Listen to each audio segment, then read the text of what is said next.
All right, mate. Chris Black, How Long Gone, coming to you from a beautiful London town. Them jeans was Gucci, baby.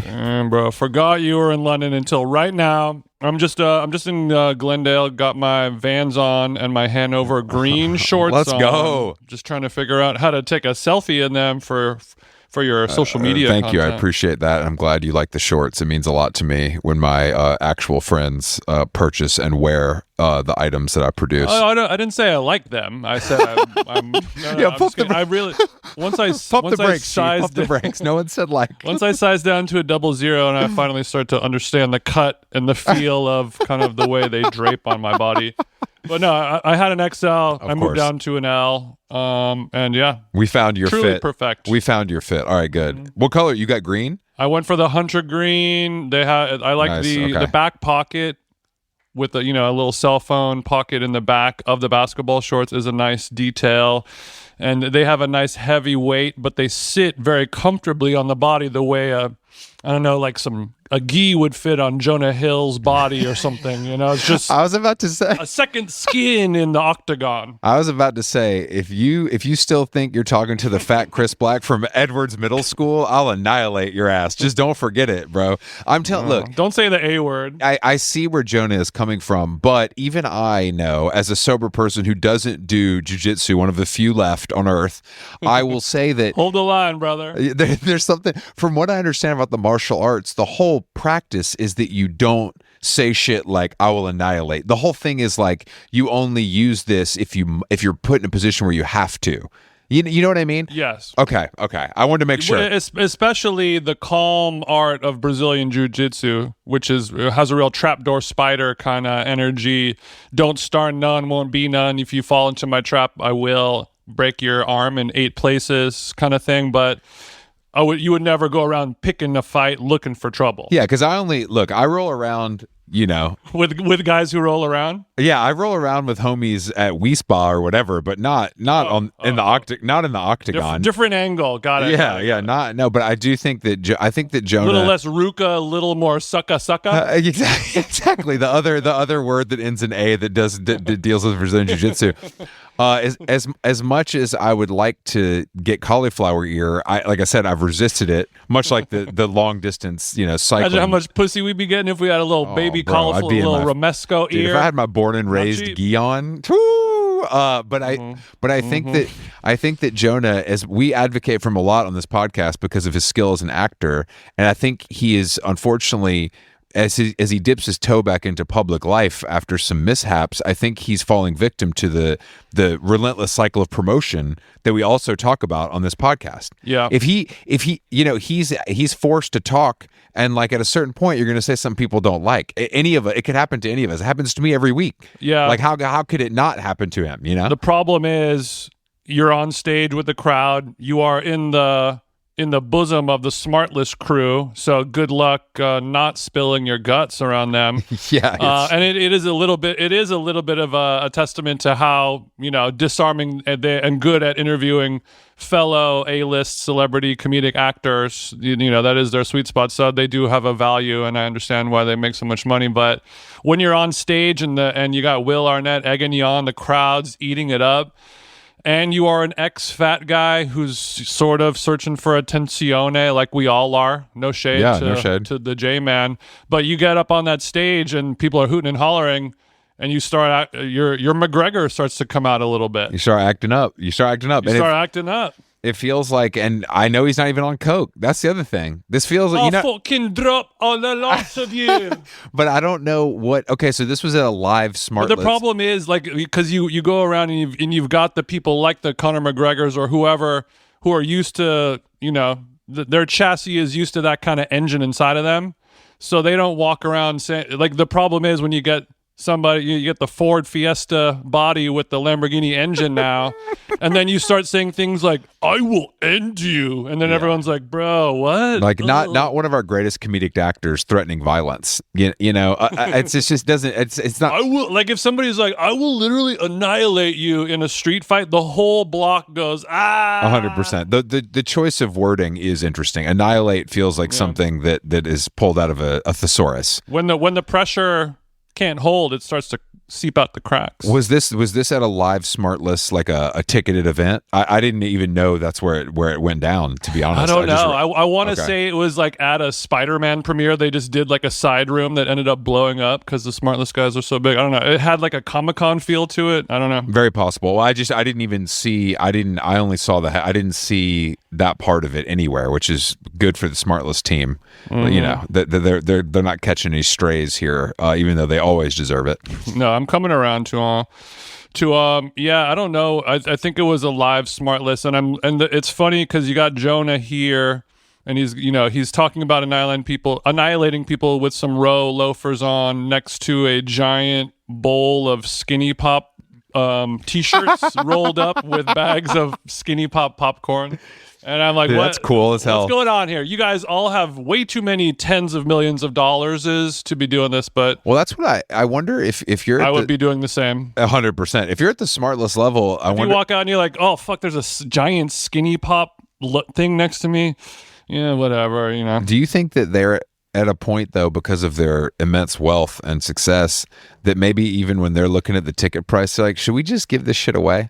You know, like, is it really like, but I guess they obviously have a big staff and people that need to get paid. So I would not want those people to not get paid. The machine is huge. But at a certain point, what's the $40 doing? You know, like where are we going with this? I'm not saying you got to give it to charity necessarily, but it feels like at a certain point, you know, what are we doing? Because this isn't, I mean, I guess at this point, actually, no, that's not true. I mean, they all work a lot as actors. This isn't like their main. They all work a lot, but, you know, Jason Bateman, he's closer to 60 than 40. And, you know, he's. But Bateman. I don't know how much. Bateman works. Like he could be an example of an influencer type person in their truly golden years. Like, we are going to get a 70-year-old influencer, right? I mean, definitely. There are plenty. Like, will it be weird to hear like 75 and up people doing like Lisa mattress ad reads? That already exists. It's just on Instagram.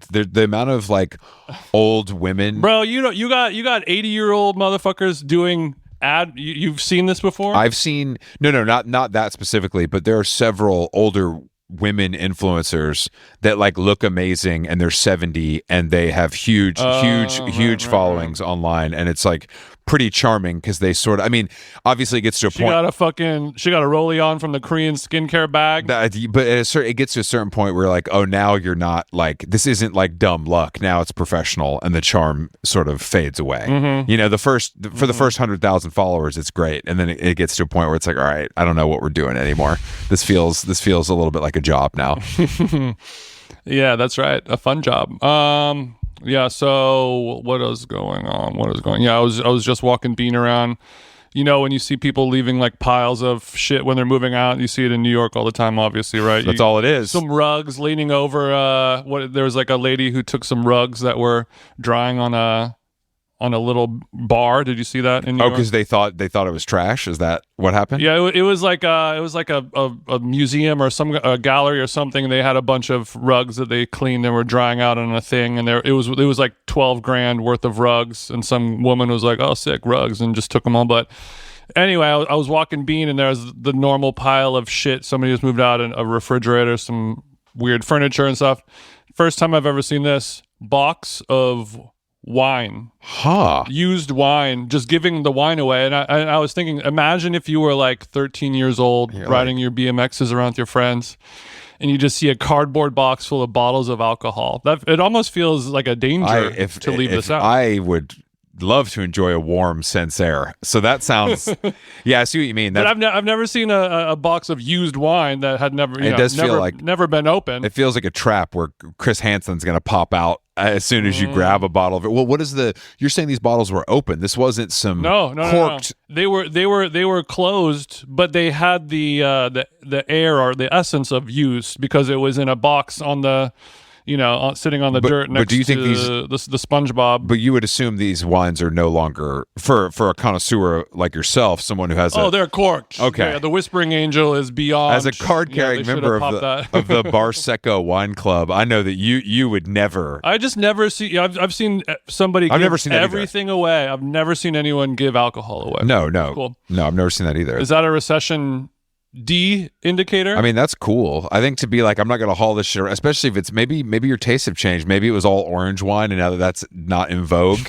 They're like, no, we kept the full-bodied reds, but these oranges have to go. We can't have these in our study at our new home. My wife was like, you can probably just like sell them or give them. They're like, no, I just got to dump them now. Yeah, you can't. Look, what are you going to do? I mean, there's certain stuff that we've gotten to a point where people sell everything. It's like you want to rent my apartment for 2 days while I go to my parents' house. It's that sort of where every single thing is for sale, no matter how much. And I'm the same way. I'm like, dude, of course I could always use $50.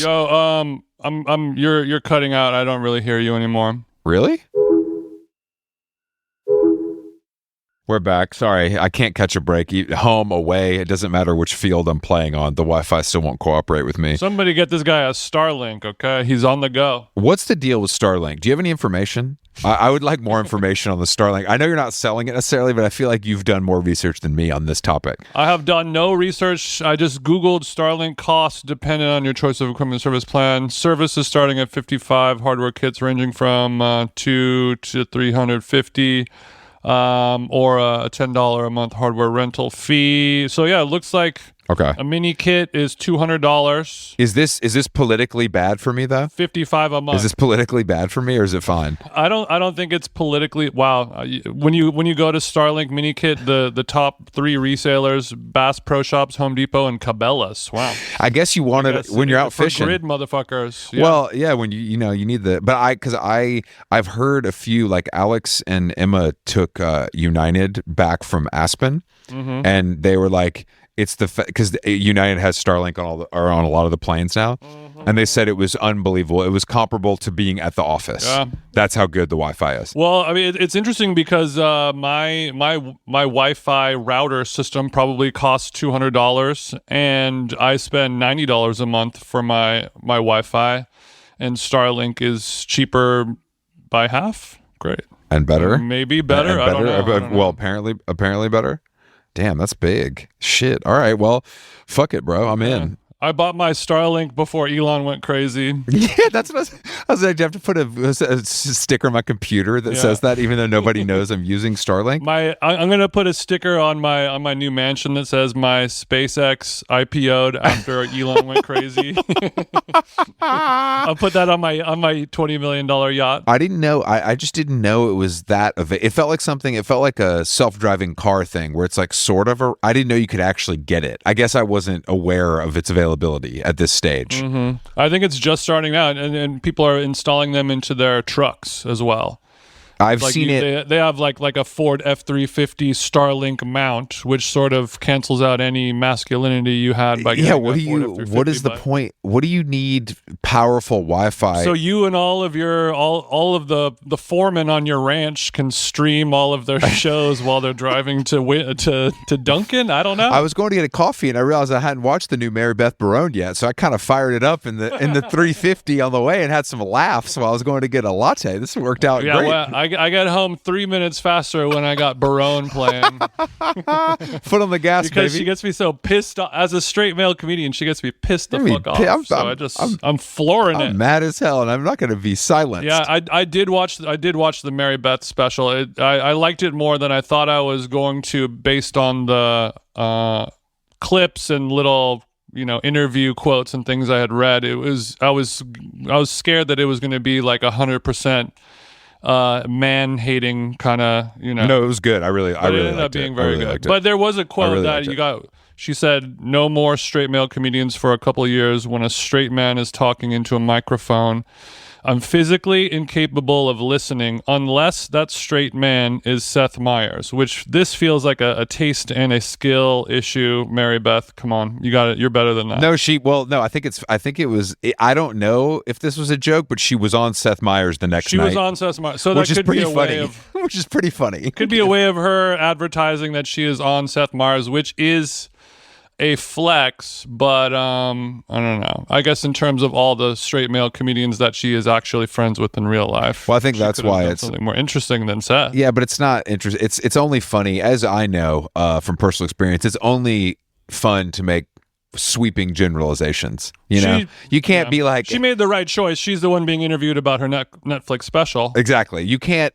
I'm saying that like if I say something is bad, I can't go into the details of like, well, these three are actually okay. It doesn't do anybody any good. It's much more fun to be like, straight male comedians are terrible than it is to be like, well, except for this one, except for that one, he's at. It doesn't really work the same way for comedic value and timing. Yeah, I guess back in the 70s and 80s when men were talking shit about straight women, did they ever qualify with like, well, a couple of them are cool, No, you can't. That's what I'm saying. It doesn't work the same way. Can't do it. It doesn't. Well, at what point will it be hacky to have everybody make fun of straight males, or for straight males to sort of be the de facto punching bag for all punchlines? I think, unfortunately, it will, because of our reign of terror and still holding most positions of power, I don't see it going out of vogue necessarily anytime soon, but I also think Mary Beth is smartly speaking to her audience, which is mostly, I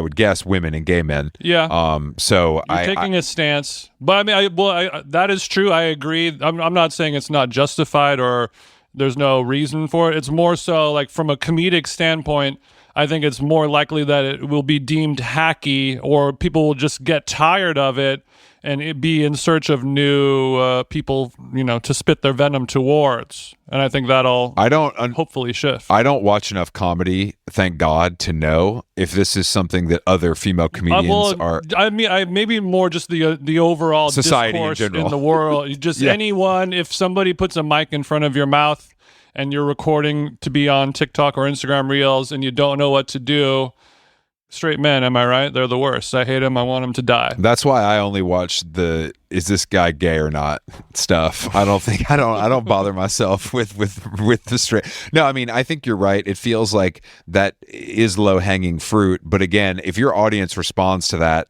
it's too easy because there's so many of us that are bad and stupid. Mm-hmm. So it is a home run. It's a home run. It's a shot right down the middle. The same way it is sort of like Donald Trump, big orange Cheeto, he sucks. It's also the same as all pit bulls are dangerous, right? It's a nasty stereotype that you're talking about, Chris. I'm not super up on the pit bull discourse. Obviously, as an animal disliker, I don't pay attention to stuff except when we talked about the dog psychic, because that was actually fascinating.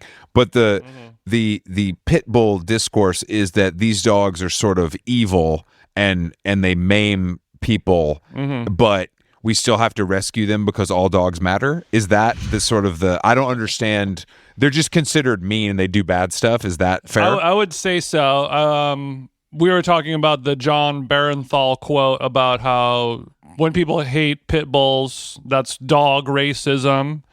Amazing quote. I mean, God level stuff. But I pit bulls look menacing. They do.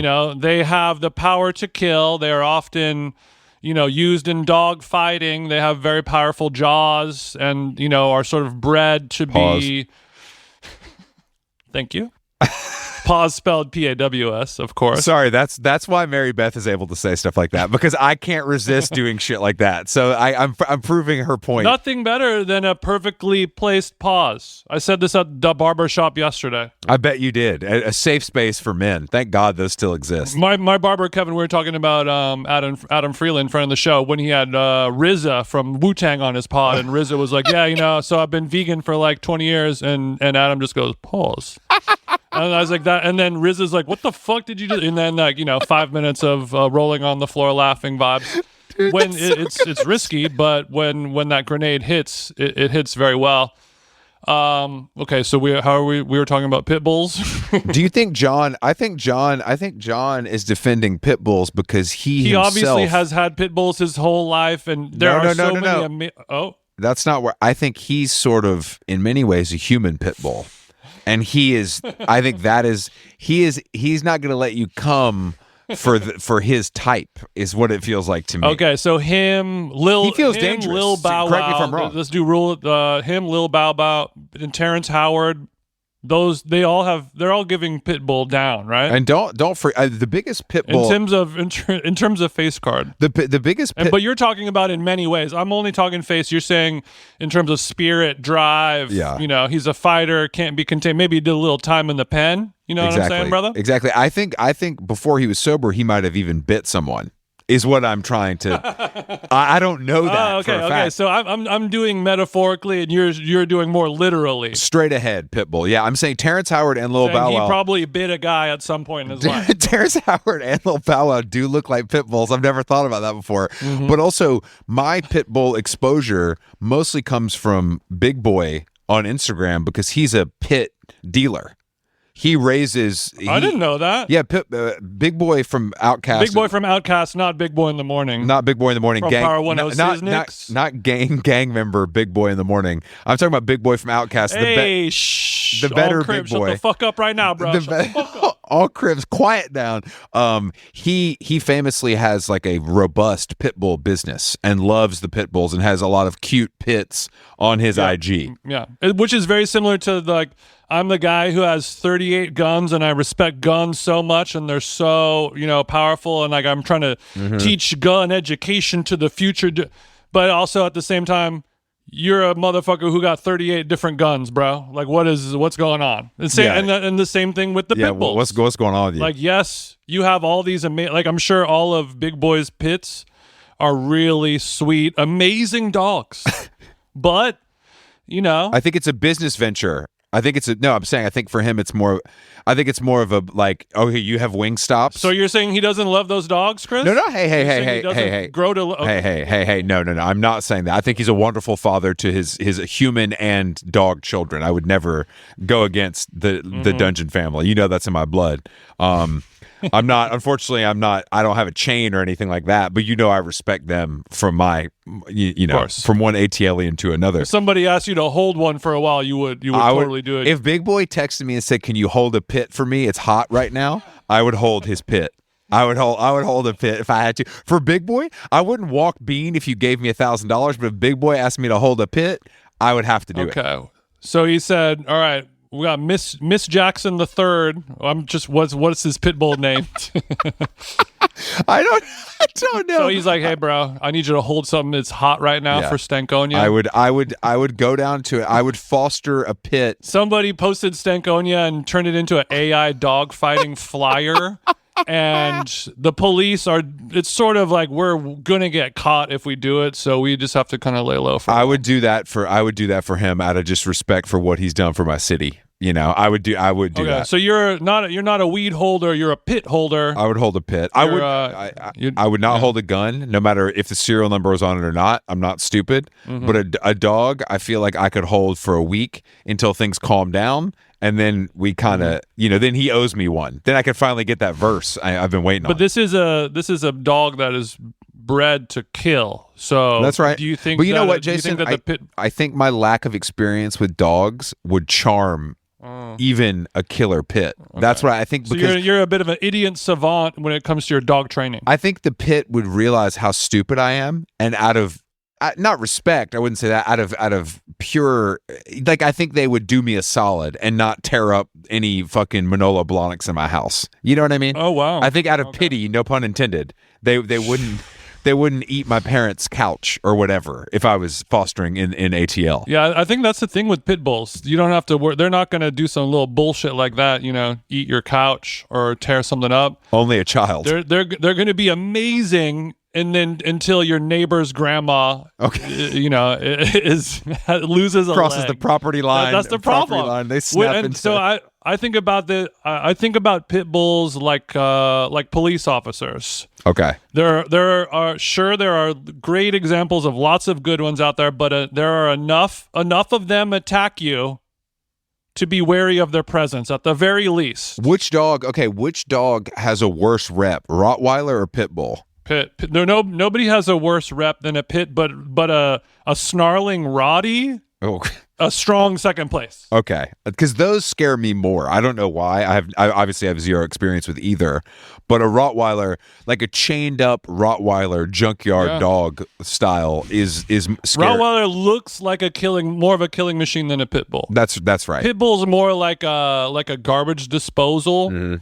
So if you happen to get near it, you're fucked. But a Rottweiler, it looks like a missile that's ready to be launched. Beautiful dogs that will just track you down. Beautiful dogs. Beautiful dogs. Carolyn loves a nice Rottie. They look nice. They look expensive, which obviously I like when it comes to our four-legged friends.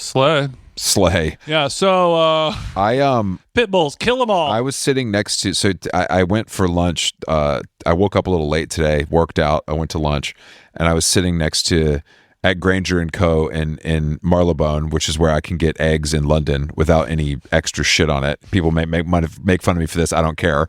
Without any watermelon radish? I was surrounded, obviously, by several beautiful Saudi women and the men that love them. But next to me was an old British woman, like a laughably British woman, like hair growing out of a mole on her face. Just like... looked like she had miles on her. The daughter of a chimney sweep. Yeah, she was sitting next to a mother and daughter who were from Italy, but the daughter had gone to school in England and now worked at Goldman Sachs as a banker. Young, this girl is probably 28 or whatever. Wow. Okay, it's giving industry. And they're talking, and this British, they're really chatting about like vacation and where to go and what to do. And this British woman is being obviously such a bitch to these two women, and they aren't picking up on it in a way that I didn't have headphones. I had to listen to it. So she's like, the girl's like, oh, I went to school. I went to a school in Oxford. And the woman was like, oh, which school? And she says, some school that's obviously not the famous one. You know what I mean? And the woman is like, oh, yeah, I've never heard of that. And everything is like that. She's like, oh, I work at Goldman Sachs. She's like, oh, I had some friends who worked at JP Morgan, but not Goldman Sachs. And it just continues like that. Everything they say, this woman finds a way to sort of poo-poo it while she's drinking an iced latte, which seemed crazy to me that this woman who's knocking on death's door was in Marylebone having a fucking iced latte. Like, bitch, drink hot coffee or tea. You can't be that old and that mean and drink an iced latte. Okay, so I know. So you've got some, her name's Agatha or Beatrice, something like that. You want her to have a Victorian teacup on a sauce. It's rattling as she moves it to her mouth. This bitch got a banana cold foam. You can't. I'm saying if you're an old British lady that's shitting on someone, she's like, I'm so old, I still drink soy in my latte. If you're shitting on someone for having a college degree and making a lot of money in finance, you can't be having your banana foam protein shaken not stirred latte outside at like a kind of corny white girl brunch restaurant. Like, you just can't do that. It was shocking. How bad did you wish that you were these Saudi Oxford graduates where you had the ability to clap back at Mavis and say... She needed a clap back so bad. I was because she was also being mean to the waiter. She's like, I need water with ice right this moment. And I was just like, bitch. British bitch who wants ice? Exactly. Oh, hell no. Exactly. Something wasn't adding up, Jason. Something was not. And Something ain't right with this. And this restaurant was busy as fuck also. It's like these people are obviously being rude to the wait staff is a deal breaker, across the board. But for this chinny chin hair having bitch to be talking like this to my friendly Italian women and also being rude to the staff while drinking banana foam matcha latte, I was just like, you got to get out of here. You're a bad person. You're mean. And I didn't like it at all. I didn't like it one fucking bit. Yeah, let it spray, Chris. It'd be so funny if you fucking posted a picture of her and like doxed her, like posted her license plate frame. It was just crazy the way she was talking to them. Everything they said, she found a way to say something that she thought was a better version of what they were saying, to the point where it was like, why are you talking? Like, what do you think is going to happen? You think they're going to change their course of life and do what you tell them? Like, where do you think this is going? It was baffling to me. Yeah, and right now with all the stuff going on right now in the world, it's rare. It takes a lot for you to want to defend the Saudis. These were Italians. These were Italians. Oh, okay. Well, never mind. Not people I want to defend usually either, though. I mean, to be fair, I'm not. I like Italy as much as the next guy. Well, less than the next guy. Speaking of iced lattes, I'm dialed in with my fellow espresso machine. A lot of people want some coffee updates, but don't say a lot of people want. You sound like a chick being like, everybody's been asking me where I got this dress. Here's the link. Nobody asking you for shit, but go ahead. Please go ahead.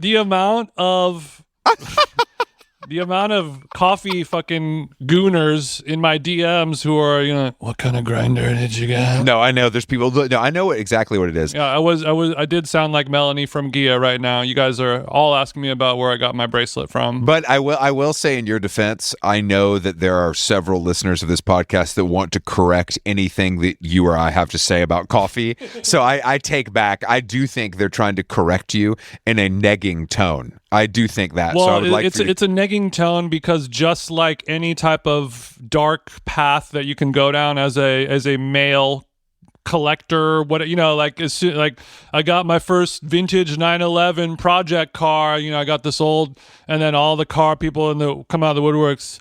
Welcome down, and like we're all in the cesspool of coffee now, and it's like a black pill kind of brotherhood that you enter, where you're like, I'm gonna spend $1,800 on like a aluminum circle thing that clicks. I like the clicky sound of it.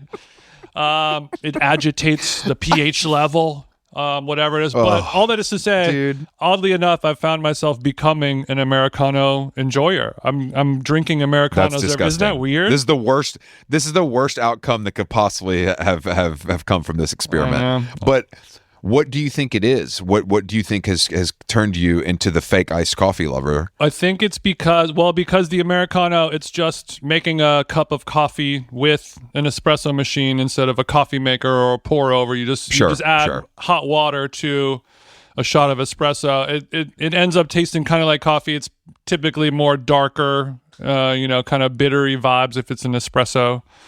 I don't know. I think mostly you have an Americano. It's not something that you order from like a high-level coffee place, right? Like you don't go to Maru and get an Americano. It's just kind of a weird thing. I think several guys that are still wearing Birkenstock Bostons are doing exactly that, Jason. But I think that what does that mean exactly? I just mean there's a certain kind of guy that thinks the Americano is superior to a regular cup of coffee or a cold brew, and it's just not. And I think that if you prefer it, that's fine. But I do think there's some sort of there's a certain kind of person that prefers it, and I think I haven't done enough digging to know the other traits of their personalities. But I don't want you to become that. Whatever that is, I don't want you to be that. I think the problem is I have such specific tastes about things, and I like to manipulate them and reverse engineer scientific. So I'm like, maybe the reason why I've been so averse to Americanos is because you have to sort of order them under duress, because you were just told that this place doesn't have coffee, so you're already kind of bummed. Jason, great point. That's a great point. I do think the only time I have an Americano is when they tell me they don't have regular coffee, which is often in Europe. Yes. Where a drip or filter coffee is just, we're out for whatever reason. And it also is sort of the drink that is made with the least amount of care. It's just, a shot of espresso, put in some hot water, we're done. There's no real, we're making the latte art and steaming and the this and the whatever. So you're sort of at the mercy of whoever is making this for you, how good they are at pulling the shot, how much water they add to it, what temperature it is. Well, if you dial it in the right way, which I have done at home, I'm like, the Americano, you can sort of manipulate it into a great mouth experience. I believe that. I know but also I don't like mixing milk with my coffee. I like to have, I don't either. Black hot coffee, cold milk separately, and then Boilermaker style. I think that my issue, much like it is with tea, the water's too hot. It's just too hot. They make it too hot, and then I need that caffeine stat, bro. Like I'm trying to have this. I'm trying to digest this as fast as possible, so I'm buzzing. And if I have to sit there and wait for this shit to cool off for 15 minutes, it doesn't feel good. I know, but the fellow, you can adjust the temp whatever you want it to be. It comes out stock at 200 degrees, so it's sub boiling. and you're able to start sipping instantly. If that's still too hot, crank it down to 184.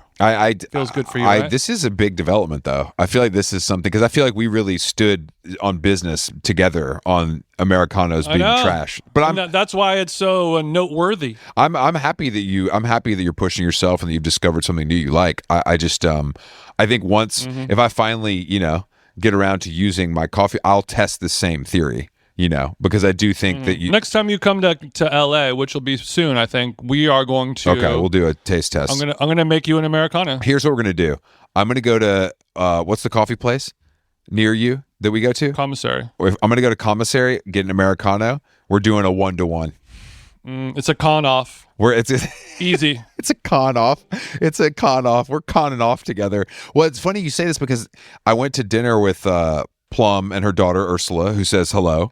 And hello? our friends Camille and Francois, and actually Nell, who owned Nell's the famous nightclub in New York, who was a real fucking character. But dinner in a good way. And dinner was over, and of course all the girlies order their mint tea in the UK. That's all girls do it. It's a feminine trait, and I was yet again tempted, because something about it felt good, but I was like, I'm not a girl and I'm not Moroccan. I can't do it. And I was able to resist, but it does help the tummy feel a little better. It's like it sucks. Yes, it does. Yeah. I mean, Persian culture, Moroccan culture, a lot of Middle Eastern cultures, even the fellas will drink a fresh mint tea at the end of a meal for digestive purposes. It also is just kind of complex. It's like it relaxes your body. It calms you down. Totally. It makes you feel yummy in your tummy. And then is it because it's too feminine, or is it? No, just that's like a joke. tea? That's a joke. I mean, I've only seen. Are you ATAB? ATAB? What is ATAB? All teas are bastards. I don't like tea, and I find it to be sort of lightly flavored hot water, which doesn't really do much for me. And I'm not putting milk in water feels insane. Are you or are you not ATAB? I am ATAB. I'm going to come out now and say it. I'm ATAB. But I think that You're a tea abolitionist. I've only seen hot chicks do it, which is cool. Yeah, that it's a hot chick thing. You never see a stinky bitch having a nice cup of mint tea after a light meal. Paying $12 for the fresh mint tea. That's a hot British chick thing to do, and I just feel like that is not my culture. It feels like not my culture. It just feels like I shouldn't be allowed to do it, but also... Well, if hot British chick isn't your culture, Chris, then we can close this book, because I don't know how much closer we can get to you. Right? If that's not doing it, then Rafi Kebab in Glendale is not going to get you over the T line. Buddy. No, I feel like you have to be from a Middle Eastern country or a hot chick. Those are the two people that are allowed to drink mint tea after dinner, and I feel like it would be but I feel like I would be culture vulturing. That's really what it comes down to. Bro, you know what? Sometimes, I've done this twice. Hot mint tea, splash of milk in it. I'm sure. I'm drinking beverages that your body can't even pronounce. I can't even imagine me at a restaurant, Jason, and I'm like, oh, could I get a fresh mint tea with the side of almond milk? No, bro. No. That's crazy, dude. You have to Crazy. get a side of clotted cream. I'm nothing saying, at all. Bro, I know, but it's crazy. That's what I mean. There's no way for this to work for me and fellas. I know my British homies are listening. I don't see you ordering this either. I see you having tea at other times, but I don't see any fellas reaching for the cup when the pot come round. I don't. I like that you made it. You kind of ended it with a Jamaican kind of flavor. I'm saying I just don't. I've been to a lot of dinners in London with a lot of British people, and I'm sure there are fellas who have drank it, and I've missed it. But overall, it is only a woman. And honestly, ate her up. That's what I'm seeing. I'm just saying what I'm seeing, bro. Like, what do we like? I don't know how we did this, but this is where we're at. Don't shoot the messenger. This is just what you're a documentarian. I'm like the way that like a Diet Coke, that's kind of considered a chick drink. It is. I know guys drink it, and it's different. Obviously, it's very different because it's more global, I would say. Whereas tea feels like a real part of British culture the same way it's a real part of Middle Eastern culture. Honestly, good question. What's more popular, Coca-Cola or tea? It's a good. So I was thinking about that last week. Like, what's more popular globally? Coca-Cola, the brand, the product, the thing, or like a fruit or a vegetable? You know what I mean? Like what's more popular, like cucumbers or Coca-Cola? Like what has Coca-Cola, more? hands down. Coca-Cola, hands down. Unless I'm missing an international destination that has a cucumber-focused society, which I'm not super up on this. Pause. There could be a far-flung destination that I have yet to visit that has a cucumber-focused, menu or mindset. Right. But overall, like sourdough bread or Coca-Cola, sourdough is less recognized, but like is bread itself, dude, more popular than Coke? Dude, I don't know. I think bread is looked at as more of a necessity, where Coke is considered more of a treat by a lot of people that we know. A full-fat Coca-Cola, Mexican Coca-Cola in a glass bottle with a, jingly cup of ice is not considered sustenance. That's considered a little treat and a little caffeine boost, whereas bread is sort of like, I have to have this. It's una cigarette refrigerador. Yes, yeah, exactly. But it's something to consider. And I just don't think, fellas, if you're drinking mint tea, this is no shade to you, but speak up. Like, be loud, be proud, because you're not. Oh. I'm just saying I'm not seeing it, and that's causing that's fucking up my judgment. So we need a mint Pride Week to sort of mint tea Pride Week for fellas. Yeah, let's get Santa Monica Boulevard reskinned. Mm-hmm. And I'm sure Big Mint would throw in some dollars on this. It doesn't seem crazy. They're pumping all their money into gum. Take all that budget that we were given to California avocados last year, put it into wherever the mint's coming from. I like this. I think our farmers are unfortunately probably focused on getting lettuce back off the ground right. After the couple weeks they've had. But once that's over, I think we could focus on mint. Mint, keep waiting in the wings. We're dealing with lettuce. I've been eating lettuce this whole entire time, by the way. Iceberg, romaine. I don't give a fuck. I don't give a shit, bro. Give me I don't give a fuck. I had a Caesar at Bar Finch on Friday night. I don't give a shit. Mm-hmm. I don't give a shit. But also, when I got off the plane, because my flight was delayed 3 hours, and I got into London much later than usual, and I went to a lunch, absolutely gutted, with a couple of the homies. And we go to Quo Vitus in Soho. It's me and Ed and and John and Jack. And these guys, it's a regular. I'm a little fucked up, so I'm having coffee because I just got off the plane. These guys, let's get a round of martinis, couple brewskis, maybe a Chablis with the fish. And I'm just like, and we finished this lunch, and these guys are good to go. Mm-hmm. No mint tea in sight. You know what I'm saying? I'm just saying. I'm saying I think that's the difference. I think if a British guy is given a choice for a beverage, it's beer or martini. Mm-hmm. I think mint tea doesn't even enter the lexicon. What do you think is gayer, drinking a hot fresh mint tea after your meal to digest and settle, or having a glass of sherry? Fuck. Both of them are giving grandma down. Tea. Still got to go with mint tea. I like that we just had a clean take of you saying tea, as if you could be like commenting on what I just said or talking about the loose leaf varietal. The loose leaf varietals. Yeah. I just don't. I don't know. And made some tea. I don't have the answers, but yeah, it's been an eye-opening trip to London, to say the least. It's been an eye-opening. I've been doing a lot of thinking, as you can tell. Yeah, you've been watching a lot of people in restaurants, is what I'm learning, and it sounds like I'm glad you're having a rich, explorative journey on the British. Journey. I have to get up Isles. At 4 a.m. tomorrow. I definitely didn't plan that flight right, so I'm a little bit. I'm dreading. Are you that off a little to bit. Copenhagen? I'm off to Copenhagen. Yeah, I'm actually going to see 4 a.m. to go to Copenhagen. That flight is what, an hour? Well, it was just sort of like dumbass. I know. I'm going to see Gabe and Missy after we finish to have dinner, and then I was like, I like to take the first flight out, but I forget that the first flight out. I don't know. It was a mistake. But I get into Copenhagen at 9 a.m. so I have a full day, which is nice. But I'm going to feel like shit. So how nice is it? Yeah, you got bit by the first flight out snake. It gets you every once in a while. Not unlike one of Jon Bernthal's pit bulls. No, well, I've had bad luck lately. I've had a delay every flight I've taken for the past 2 weeks. I think you've had the same amount of luck you always have. You're just traveling more, so it just feels like there's just more opportunities for things to go wrong. I wish that, just like if the more pit bulls you get, the more opportunity there is for something to go wrong. I want to believe you, but I'm telling you, none of those flights were the first one out, and that's the issue.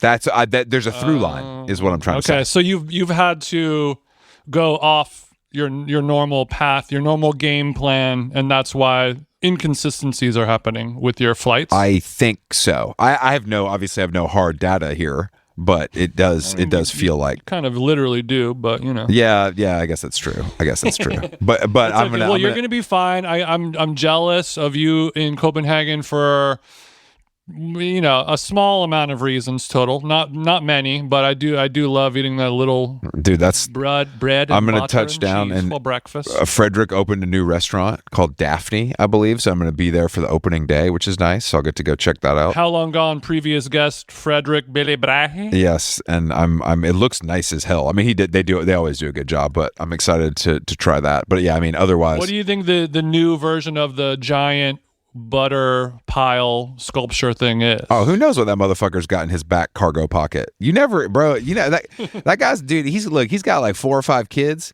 He's always coming up with something. You know what I mean? It could be it could be anything. It could be. I'm just saying the world is looking to him. I see what you're saying. You know, because he sets trends, we follow, and it's time for a new one. You know, him and Flynn McGarry, some other people. You know, Butter Summer was what 2.5 years ago now. 2 years ago. It's time. You know, they had the butter pile at Ballerina Farm. So if it's trickled down all the way to Brandon Flowers, Utah, that means we're the tank's on E. I see what you're saying. We're ready to be replaced with a new king. If I don't see something that stands out, I'll confront him one-on-one. You know what? I wouldn't mind a little pit bull carpaccio. Get some of these dogs off the street.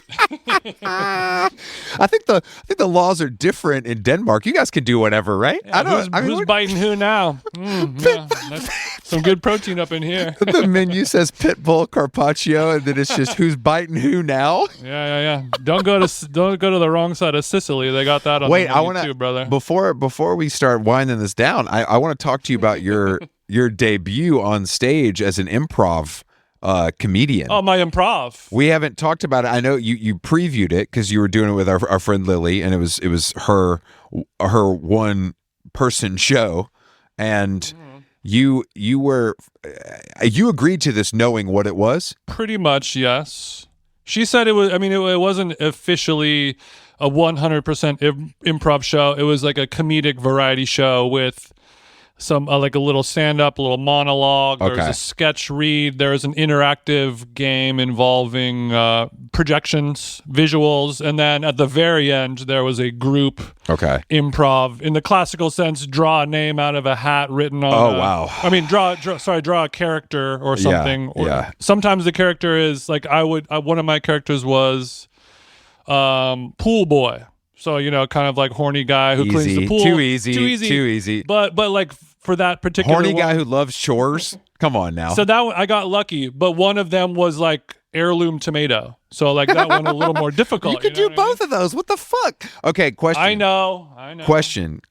And be honest, because the last time you did something like this, you fared very well at the spelling bee, which is a shock to me and all the listeners. Mm-hmm. But what you already know, my gay ass knows how to spell Bulgari. Go ahead. How do you think you fared up there with other people who maybe were more experienced? In your honest opinion, I would say I did in terms of all, like, I guess if there was 3 different things I did, there's a sketch read, and then there was the interactive visual, like, which is very popular nowadays. Like they have the room show where you go and like people look at a photo of a room and then you just like make fun of it kind of thing. It was she was showing these very hyper niche like New England romance novels like that are like bro, she's so fucking funny. That's so funny. And they look fake, but they're all real. And you basically yes, it's all like, I'm away for the summer at the house on the Cape, and then like the new guy comes, you know, whatever. So you have to guess what the plot is about based on it. I did good. I did a good job on that because that's in my wheelhouse. The sketch reading was Lily is a kayak rental shop owner in Maine, and then I played her husband. I play her husband and business partner. And then the other people were playing like hot customers, and then she sort of realizes that she's like a lesbian, and then we all realize that she's like a total like bull dyke kayak rental lesbian person, so and funny. I'm the husband who's sort of I have no idea any of this is going on underneath my nose. Okay. So that part was really good. I mean, I'm just reading lines on a script and acting like a straight guy, the only straight guy on stage, which I also was. So no problem. The cast, the shoe fit. The very end with the improv, that was the only part where I would say I was maybe like a 6. Okay. And that was because... But for the first time, I mean, look, dude, that's hard. I'm impressed you did it. I would be very nervous. I guess when you're up there on the stage, Chris, you don't really have time to be nervous, but...